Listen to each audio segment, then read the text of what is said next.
Decking methods. So decking methods, this is the project you guys would have worked on here in class.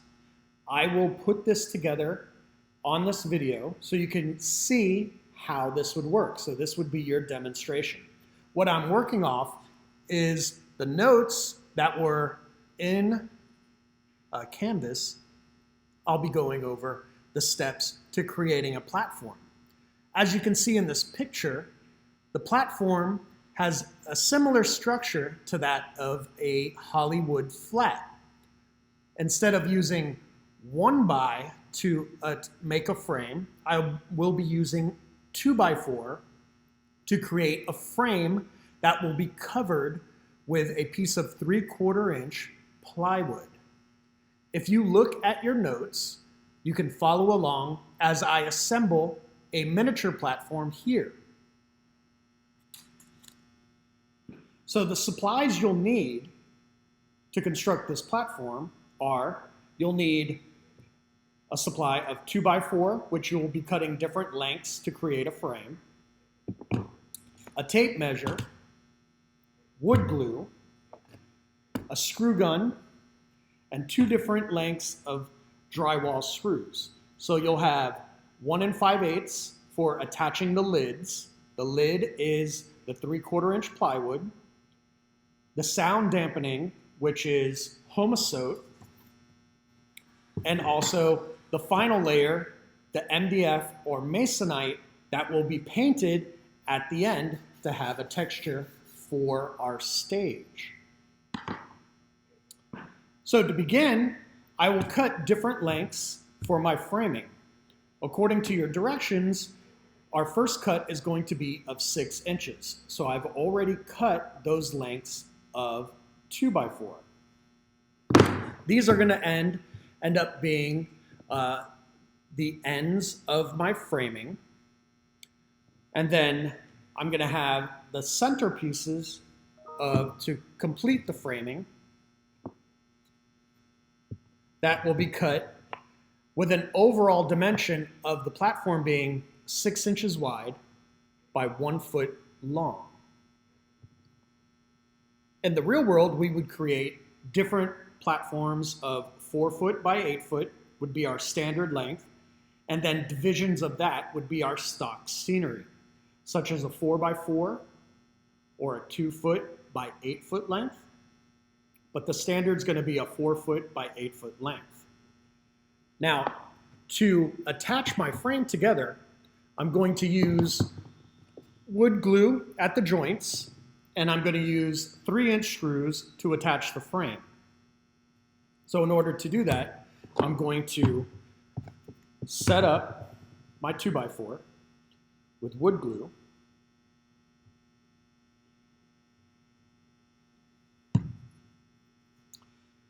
So this would be my rail because it's the actual dimension of 6 inches. And then my stiles inside, remember, can't be measured at that full 12-inch length to create 1 foot. I have to minus the thickness of the rail on the top and the bottom. So instead of having 12 inches as a stile, they will end up being 9 inches. I'm going to be using an impact screw gun because it makes it easier to attach the longer drywall screws.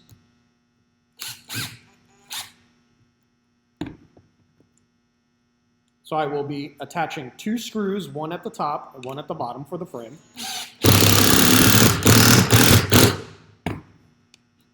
So one at the top, one at the bottom, and I'll show you after it's attached the framing.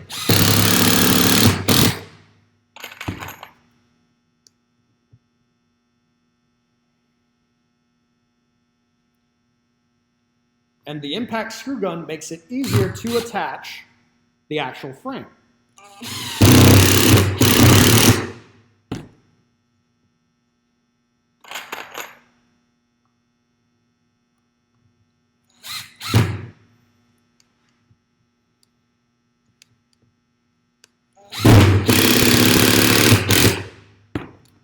So as you can see here on the end, I've put 1 3-inch screw at the top and 1 at the bottom for each side for each of these stiles. Now I'll do the same for the other end.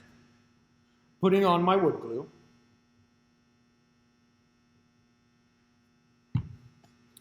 then attaching my rail with 3-inch screws.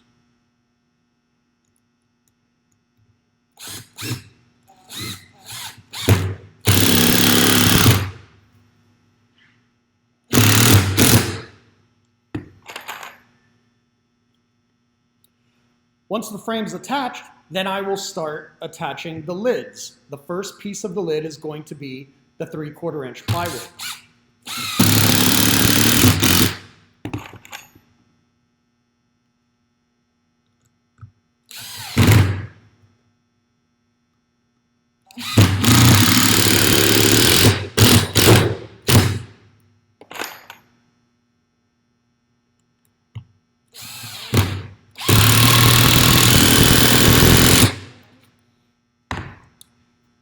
So here I have a miniature frame. If I was building this full size, I would add toggles, just like if it was a Hollywood flat, at every 2 feet.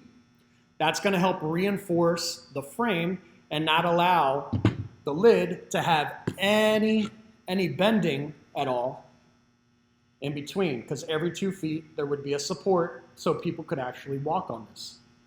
Actors could be on here, dancers could be on here. So my first part is my 3/4 inch plywood is going to be my first lid. So it's been already cut at 6 inches, so this is actual size, by 12 inches across. And now my first lid will get glue to attach. Every lid after that will not get the glue because it will be a temporary cover, which is the soundproofing and the masonite or MDF as my paintable cover, because those can be taken off and reapplied to a different show each time. So I've applied my glue and I've set it onto the top, making sure it fits.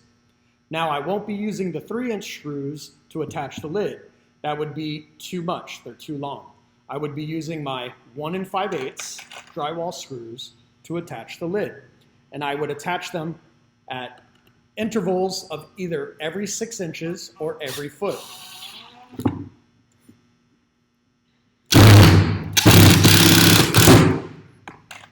So I'm going to set up one corner has a screw, and then I'm going to do the opposite corner to make sure it lines up on my frame before I start adding one every 6 inches. Because I want the frame to stay with the lid and match up. So see, I have one on one corner to match the lid, and then one on the opposite corner to match the frame, so the lid and the frame match up perfectly. There won't be an offset one side to the other, but they all match up. And again, I will go every 6 inches to attach my frame to the lid.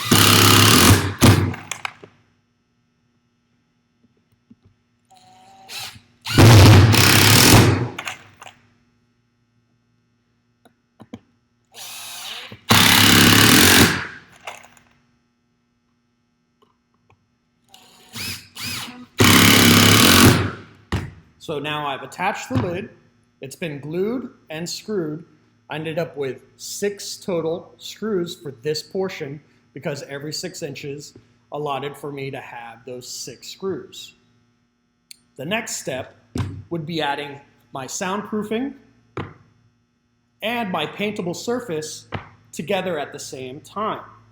Again, I will line those up, but this time, when I use my 1 5/8 screws to attach, I have to make sure I offset from the corners, because if I put it in the exact same corner like I did with the plywood, what I'm going to end up doing is I'll hit the screw that I used in the plywood. I want to miss it, so I will offset and move over about 1 inch to the interior. So I miss the screw down below on the plywood. I'd line up my opposite corners again to make sure the frame is nice and neat. So once I've done my diagonal corners and it matches the frame, now I can add every 6 inches again to attach my soundproofing, which is the homosote, and then my paintable surface, the masonite or MDF.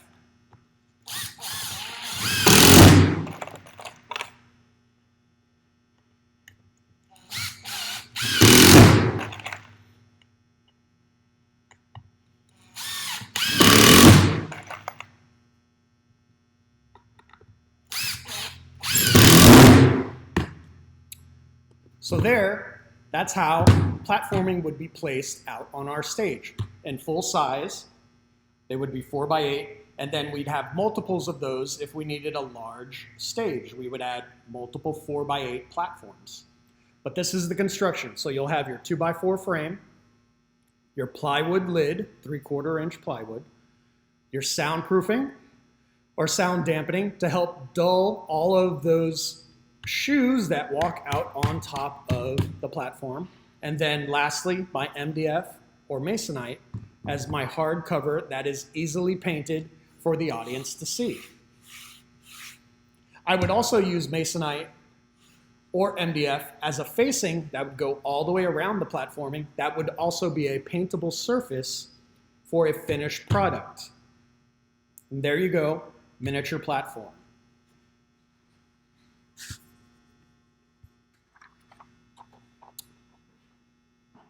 For the second part of your decking methods, the project would entail building a miniature staircase so you understood the parts that are needed to go into making a full-size staircase.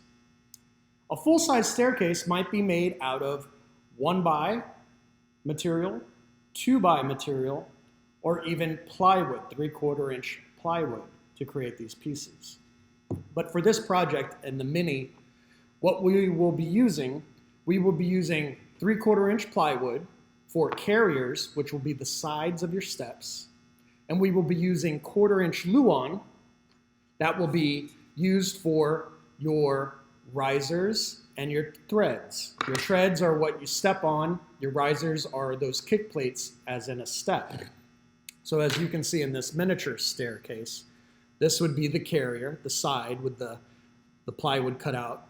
And then my treads would be the kick plates, and my treads would be what I'd step on top of. So we will be creating these miniature staircases with these materials. What you need is plywood, 1/4 inch luan, a tape measure, wood glue, a square for helping with measurement, and for the purposes of how we will put things together, we are going to use narrow crown staples, 5/8 of an inch long.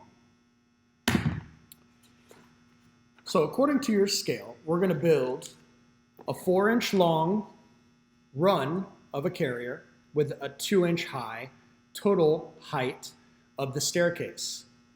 So every step will be created at a 1/2 inch. So this is a 1/2 inch, 1/2 inch, 1/2 inch, 1/2 inch rise, and then 1 foot for your tread. So 1 inch over, another inch, another inch, another inch. That would create the treads on top.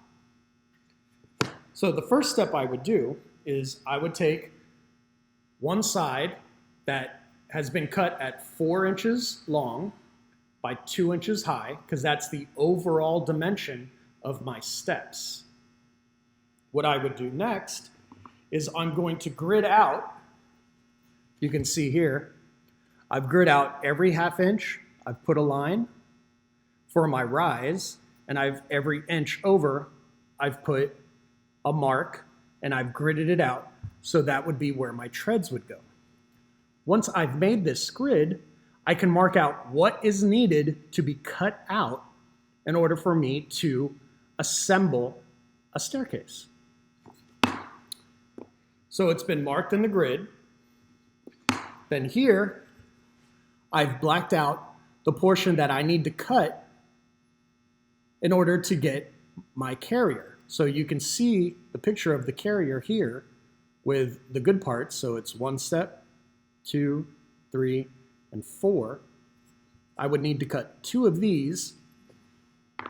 That would end up looking like this before I assemble my treads and my risers. So I need 2 carriers, 1 on each side for my steps. Once I have cut both of my carriers out, now I can start working on cutting out my 1/4 inch luan for treads and for risers. So I would need to have a 4-inch length, because that's the width of my staircase.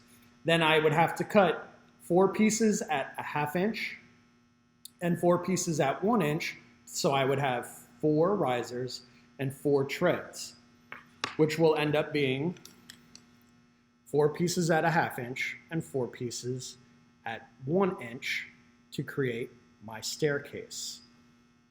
I would use wood glue and the narrow crown staples to assemble my staircase. So I'm going to start with all of the risers before I attach the treads. I'm going to add a drop of glue.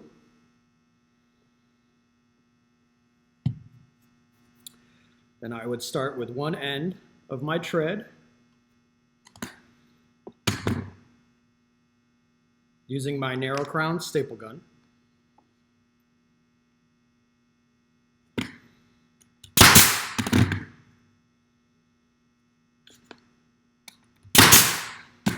See how I've attached that first riser. Then I would add glue to the rest of it. Drop of glue. And attach the rest of my risers before I continued on to the treads.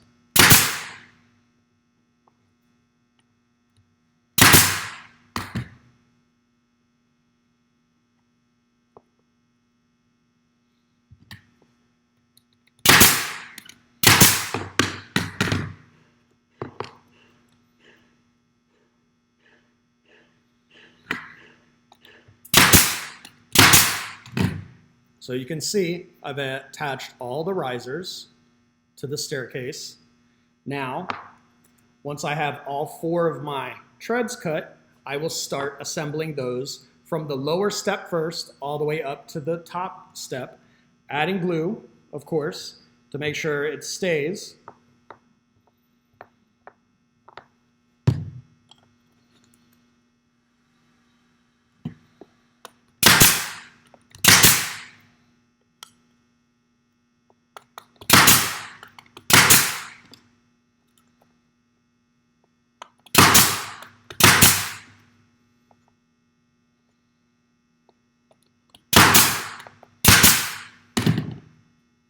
And there, I've got my staircase. If I wanted to, I could add a back, and then they could be painted. These are a good size for you to use in our light lab. But a full-size one, normally you'd have either a 3-foot wide staircase or a 4-foot wide staircase. And we can make them as many steps as we need or as small as we need.